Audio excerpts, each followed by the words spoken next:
Hey everybody, welcome back to the show. Great to have you here today, episode 3028 of the Cabral Concept. We're going to be going over, I think, a new public service announcement. This is extremely important.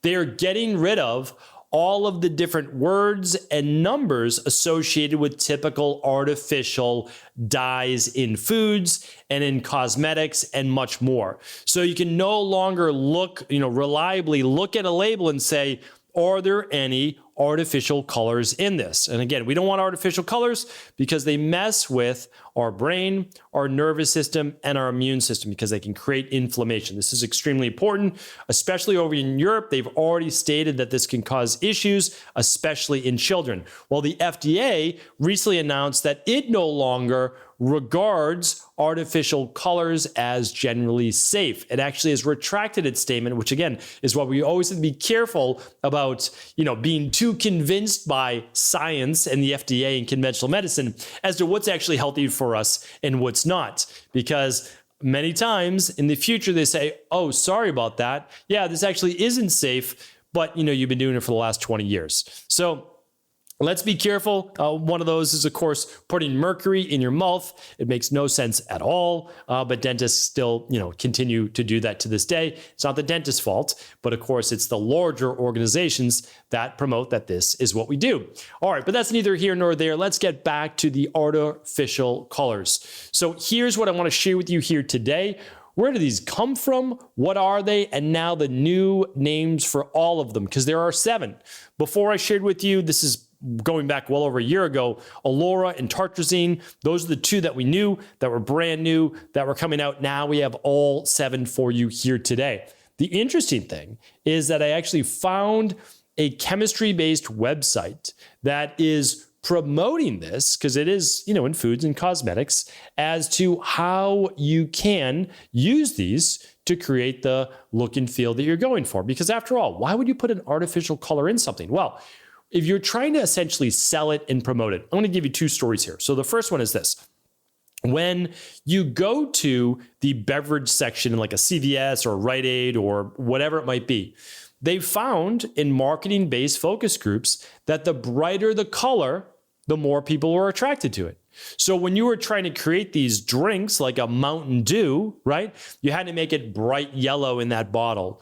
Or think about all the colors, like all the different Gatorades, right? Think about all the Gatorades that are neon yellow, neon red, neon blue, neon green. They don't exist in nature, right? These are artificial colors, but they attract us to them because the bright color, unique. Oh, we want that. You can see it in kids. Like I saw it, especially my youngest daughter, the more brightly colored it was, the more she was attracted to it. As you get older, maybe a little less so, but we never really lose that. We are attracted to that. All right. The second was this. I consult for not a lot of companies, but a few companies. I think they're doing great things. I was doing a little bit of back and forth chatting with a big company from, let's just say, the New England based area. And they had brilliant scientists on their team, all these great things. I shared this story maybe like 2-3 years ago. And they were working on an anti-aging based product. And so I was like, yeah, definitely want to take a look at it. And based on the ingredients of what they shared with me, had read about it and said, I want to try it for sure. And they sent me a bottle and I look at it and I'm like, these are brilliant scientists. But the thing is, the manufacturing, they didn't keep within their control. Good quality ingredient. I'm not going to list it because people know who the company is, but they had artificial colors in their product. So we've got this product promoted for anti-aging and longevity, yet we have artificial colors in it. I gave my feedback to the company, to the scientists. They said, yeah, you're absolutely right. Meaning like, I'm not making this up. Meaning I didn't come up with this. There's no gold star needed on my account. I said, what are you doing? It's a juxtaposition. Your customers who are in the know are not going to want this. And the next batch, 6 months later, they took out the artificial colors and now it doesn't. Why do they do it in the first place? Because they made this beautiful, like movie marketing based product, right? They made that bright color. They made this bright blue color. Well, here's the thing. Can't make that necessarily from nature. Now, there are a couple, and I want to share that with you right now, because we use food colors with my kids, if we're doing some fun baking and things like that. But what do we use? Well, you can still get the same colors, right? So how do you get blue? Now, is it the same blue? No, it's from nature, but you can use spirulina. So that's a nice, easy way to do it. Or there's a lot of anthocyanin natural-based blue colors. And those would be things from like blueberries or indigo-based flowers, or even butterfly tea has that beautiful purple, color to it. What about if you want reds? Red's an easy one. You can get that from beet juice. So that's a really simple one to get, but also other carotenoids give you those orangey colors as well, like a carrot-based extract, right? So super simple. Turmeric can give you a great yellow and or orange-based color.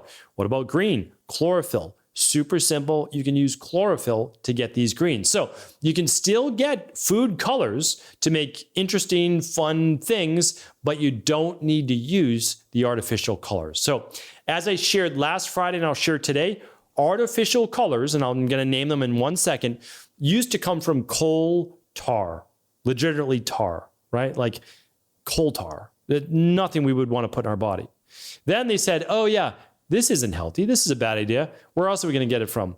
Crude oil. So basically petroleum is now where they're making these artificial colors from. So I've already given you all the warnings.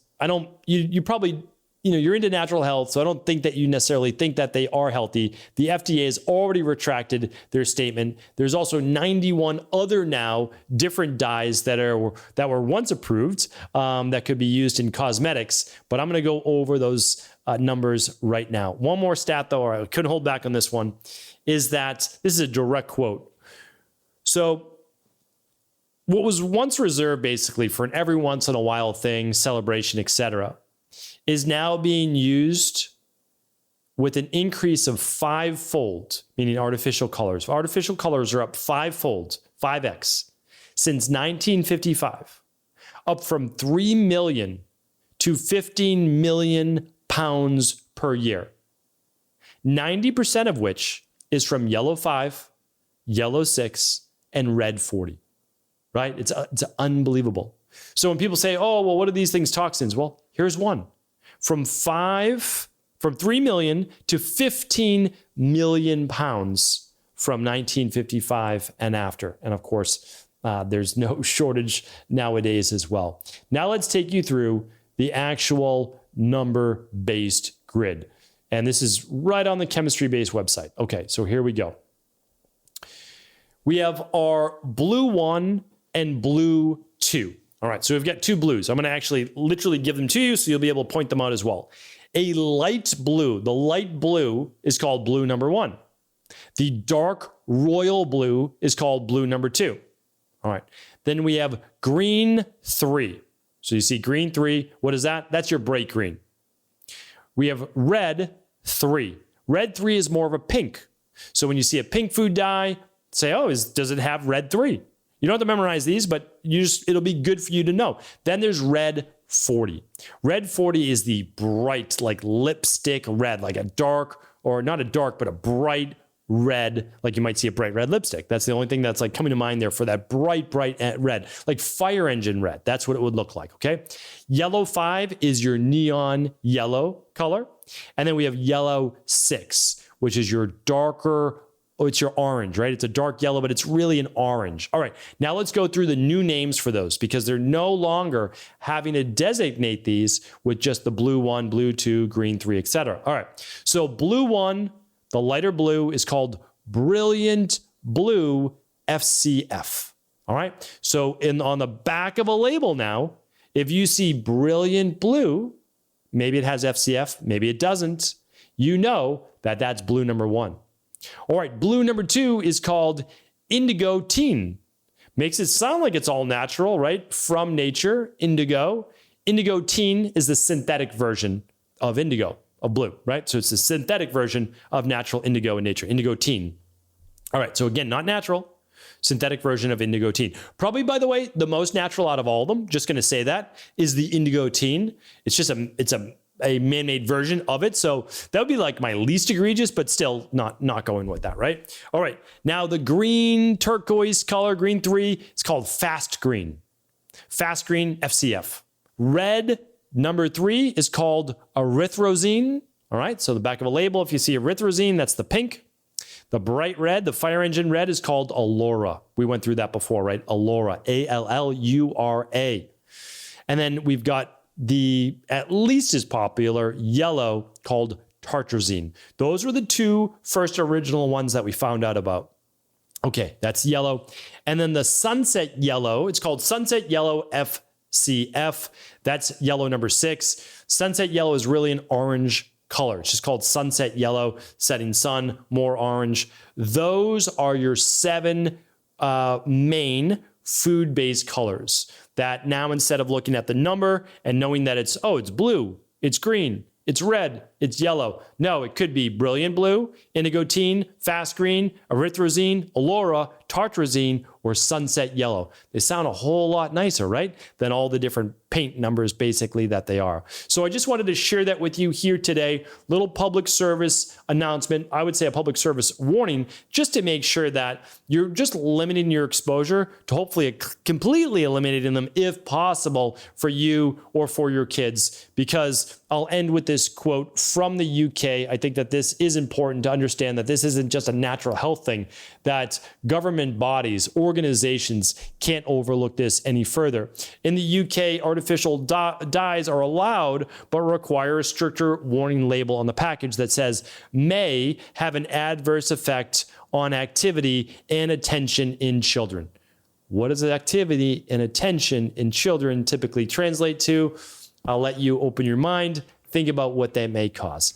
Hopefully today's show was helpful. All of the links will be at stephencabral.com/3028. As always, if you found this helpful, do feel free to share it with anyone you believe it could serve. Take care, everybody.